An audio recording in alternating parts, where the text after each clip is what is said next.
Hello students, आप सबका फिर से चैनल पर स्वागत है। वीर कुंवर सिंह विश्वविद्यालय आरा के तरफ से ये लेटर आया है। अभी जो 2020 का पार्ट थर्ड का परीक्षाफल आया था, सेशन आप समझ लीजिएगा 2017 से 20 सेशन वाले का। अभी भले वो 21 में आया है, लेकिन 2020 का पार्ट थर्ड का वो परीक्षा का रिजल्ट था। तो इसमें कई लोगों को कई समस्याएं हुई है, जो अभी भी इस समस्या से परेशान हैं, यानी जिसका रिजल्ट अभी भी क्लियर नहीं हुआ है, वो विद्यार्थी के लिए सूचना है। ये आप समझ लीजिए कि स्नातक खंड थर्ड यानी पार्ट थर्ड के बारे में कहा जा रहा है कि परीक्षा फल अगर सही से नहीं हुआ है तो उसका निष्पादन कैसे होगा। विद्यार्थी दौड़ रहे हैं, कभी कॉलेज कभी विश्वविद्यालय, बहुत परेशान हो रहे हैं। कई महीने से ये रिजल्ट सुधार हो रहा है, तो इससे संबंधित ये अंतिम मौका दिया जा रहा है कि आपको दौड़ना नहीं है। करना क्या है कि अपने कॉलेज में जाना है। आप ये देखिए कि लेटर जो है ये प्रधानाचार्य को दिया गया है यूनिवर्सिटी की तरफ से, ये परीक्षा नियंत्रक के तरफ से दिया गया है प्रधानाचार्य को, प्रिंसिपल को, यानी कॉलेज को आदेश दिया गया है। तो कॉलेज में क्या करना है, उनको कहा गया है कि आप क्या करिए, और जो उनको कहा गया है विद्यार्थी को वही फिर करना है। तो यहाँ पर लिखा है कि उपर्युक्त विषय के संबंध में सूचित किया जाता है कि स्नातक खंड थर्ड परीक्षा 2020 के ऐसे परीक्षार्थी जिनका स्नातक खंड 1 और 2 के अंकों के कारण अथवा अन्य कारणों से परीक्षा फल लंबित है, यानी आपको किसी भी कारण से, चाहे वो पार्ट 1 का प्रॉब्लम हो, पार्ट 2 का प्रॉब्लम हो, अगर रिजल्ट नहीं आ पाया है तो वैसे परीक्षार्थियों के परीक्षाफल त्रुटि से संबंधित आवेदन अपने महाविद्यालय में जमा लेंगे। यानी विद्यार्थी को कहा गया, यही समझिए कि आप आवेदन दीजिए, एप्लीकेशन दीजिए कॉलेज में, और उसमें बताइए कि क्या क्या त्रुटियां हुई है, और उसके साथ आप उसमें अटैच कर दीजिए डॉक्यूमेंट्स, क्या क्या है वो इसमें आगे मेंशन है। और वो जब आप करेंगे तो कॉलेज क्या करेगा कि जितने लोगों का, जितने विद्यार्थियों का ऐसा समस्या है, उनका एक अलग लिस्ट बना करके उनको एक साथ यूनिवर्सिटी भेजा जाएगा, और यूनिवर्सिटी भेज करके एक साथ ही सबका सही करा लिया जाएगा। तो इससे विद्यार्थी यूनिवर्सिटी जाने से बच जाएंगे, दौड़ना नहीं पड़ेगा, परेशान नहीं होना पड़ेगा, ये कॉलेज की जिम्मेदारी बन जाएगी। तो यही लेटर है कि सभी आवेदनों को अपने स्तर से समीक्षोपरांत यानी समीक्षा कर लीजिए कि क्या इसमें प्रॉब्लम है। स्नातक खंड 1 खंड 2 के कारण लंबित मामले जो हैं उसमें पास, प्रमोटेड, प्रोन्नत जो भी विद्यार्थी हुए हैं सभी के अंक पत्र ले लीजिए, और उसका टीआर, जो भी जिसके पास मार्कशीट है वो, जिसके पास टीआर है वो, उसकी छाया प्रति यानी फोटो स्टेट संलग्न करते हुए उसमें अटैच कर दीजिए। एक सूची बना करके आवेदन के साथ किसी विशेष दूत अथवा संबंधित सहायक के माध्यम से अधो हस्ताक्षरी के कार्यालय में भेजे जाए, ताकि कंप्यूटर सेंटर, विज्ञान भवन में भेजकर लंबित परीक्षाफलों का निष्पादन किया जा सके।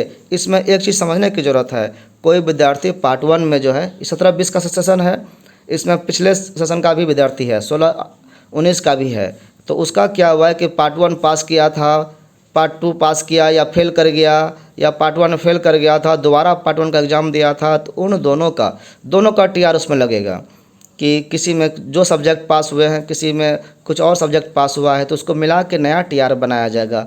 यानी आपको तीनों पार्ट का, चाहे आपने जितनी बार भी एग्ज़ाम दिया है, सब का टीआर एक साथ कर दीजिएगा। और इससे क्या होगा कि आप ग्रेजुएशन में करते हैं तो 5 या 15 पेपर पर आपको एग्ज़ाम देना होता है, पढ़ना होता है, और सब में पास होना होता है।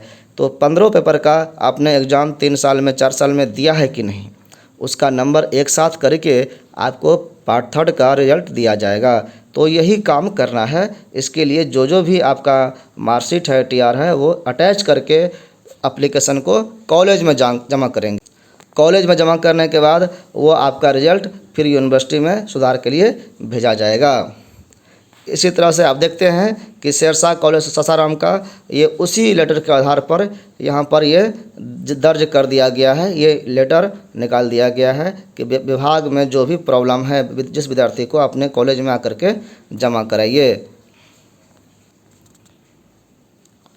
आप देख रहे हैं कि इंटर में जो या मैट्रिक में जो विद्यार्थी छात्र छात्रा 1 या 2 विषय में फेल हो गए थे, उन सभी छात्रों को अपवाद स्वरूप कुछ अतिरिक्त ग्रेस मार्क्स देकर पास कर दिया गया। खुशखबरी है कि जो विद्यार्थी फेल कर गए थे उनको भी ग्रेस मार्क दे करके पास कर दिया गया है।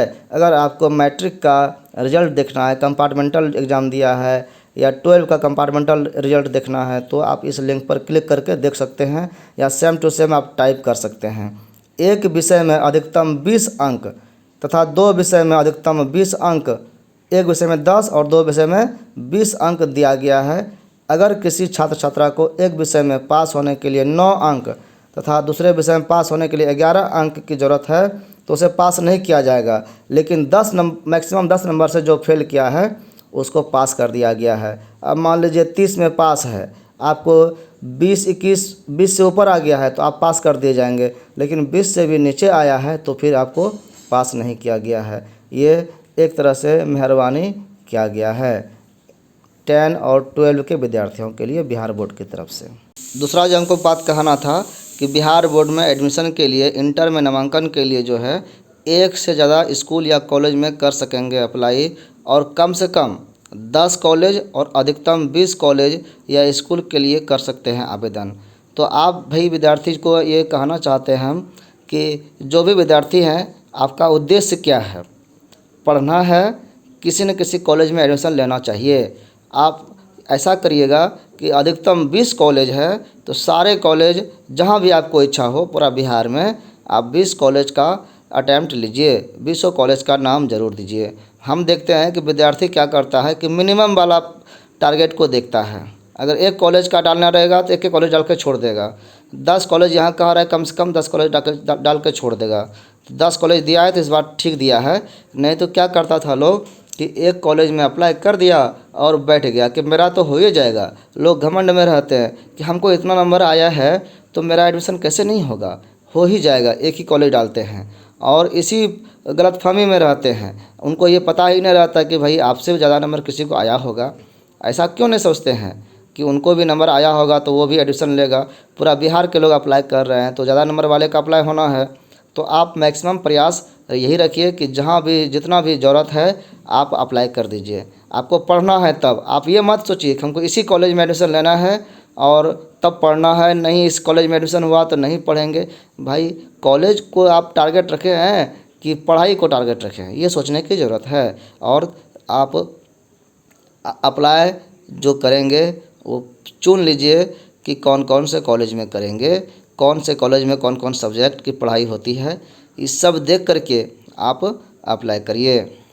और OTP आने के बाद ही नामांकन कंफर्म होगा, ये भी जान लीजिएगा। अप्लाई कर दिए और OTP आपको नहीं आया और नहीं डाले तो वो फिर बेकार हो जाएगा, वो बीच में ही फेल हुआ समझा जाएगा। इसके लिए आप ऑफिशियल वेबसाइट पर भी जाकर काम कर सकते हैं, मोबाइल में एप्लीकेशन है उससे भी काम कर सकते हैं, साइबर कैफ़े में जाकर के भी अपना अप्लाई करा सकते हैं। धन्यवाद।